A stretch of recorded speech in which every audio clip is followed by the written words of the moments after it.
Assalamualaikum warahmatullahi wabarakatuh. Kami dari kelompok 2 akan mempresentasikan mengenai studi kasus pengelolaan kualitas udara. Studi kasus yang kami ambil yaitu kebijakan pengelolaan kualitas udara terkait transportasi di Provinsi DKI Jakarta. Sebelumnya, perkenalkan anggota kelompok 2 yang terdiri dari saya sendiri, Pira Enurifa NIM 06, dan rekan saya Nanda Puji Rizkiah NIM 17, Okta Prameswari Ambang Fajir NIM 30, dan Siti Hasnaning Tias NIM 33. Pencemaran udara masih menjadi isu penting dalam mewujudkan pembangunan berkelanjutan. Kualitas udara yang rendah pada suatu area atau wilayah menyebabkan timbulnya berbagai penyakit gangguan saluran pernapasan dan ISPA. Salah satunya pada wilayah DKI Jakarta sendiri. ISPA masih merupakan penyakit terbanyak yang diderita oleh anak-anak. Profil data kesehatan menunjukkan bahwa 46% penyakit gangguan pernapasan dan 32% terkait pencemaran udara. Laju pertumbuhan dan laju urbanisasi yang tinggi memungkinkan aktivitas manusia di sektor transportasi besar. Oleh karena itu, peningkatan jumlah penggunaan kendaraan bermotor memperparah kondisi udara di DKI Jakarta sendiri.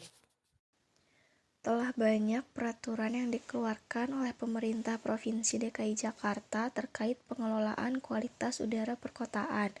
Di antaranya yaitu Peraturan Daerah Nomor 2 Tahun 2005, Peraturan Gubernur Nomor 92 Tahun 2007, Peraturan Gubernur Nomor 31 Tahun 2008, Peraturan Gubernur Nomor 141 Tahun 2007, dan masih banyak lagi. Sanksi yang dikeluarkan terhadap pelanggarannya salah satunya yaitu berupa hukuman 2 bulan penjara dan denda sebesar 2 juta rupiah. Namun pada pelaksanaannya, sanksi yang diberikan berupa teguran simpatik kepada masyarakat menyerupai tilang, yaitu dengan menghentikan kendaraan bermotor yang tidak berstiker tanda lulus uji emisi untuk dilakukan uji emisi. Kemudian yang selanjutnya ada implementasi kebijakan. Nah, pada periode 2000 hingga 2008 baru sekitar 10% dari seluruh kendaraan pribadi yang melakukan uji emisi. Kendalanya yaitu sikap dan perilaku masyarakat belum mendukung pelaksanaan kebijakan. Kemudian belum ada rencana strategis kebijakan sehingga arah kebijakan terlihat tidak jelas.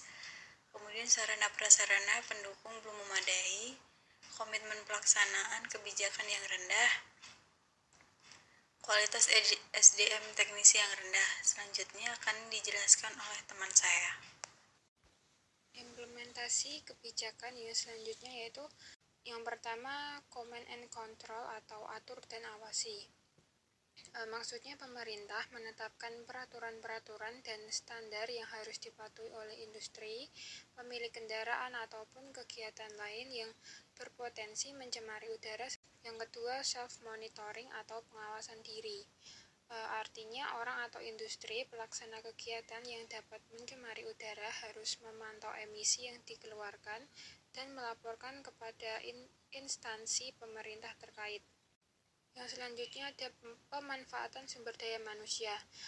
Untuk memenuhi sumber daya manusia, pelaksana kebijakan pengelolaan kualitas udara, pemerintah DKI Jakarta melakukan berbagai upaya antara lain pelatihan teknisi untuk menyaring teknisi yang handal untuk melakukan uji emisi. Keberhasilan proses implementasi tergantung dari kemampuan memanfaatkan sumber daya yang tersedia. Manusia merupakan sumber daya yang terpenting dalam menentukan suatu keberhasilan proses implementasi. Tahap-tahap tertentu dari keseluruhan proses implementasi menuntut adanya sumber daya manusia yang berkualitas. Selanjutnya yaitu pengalokasian dana khusus untuk pengelolaan kualitas udara yang tergolong kecil. Menurut Bappenas, salah satu program dalam rencana aksi penguatan institusi dalam pengelolaan kualitas udara adalah mobilisasi sumber pendanaan. Langkah yang perlu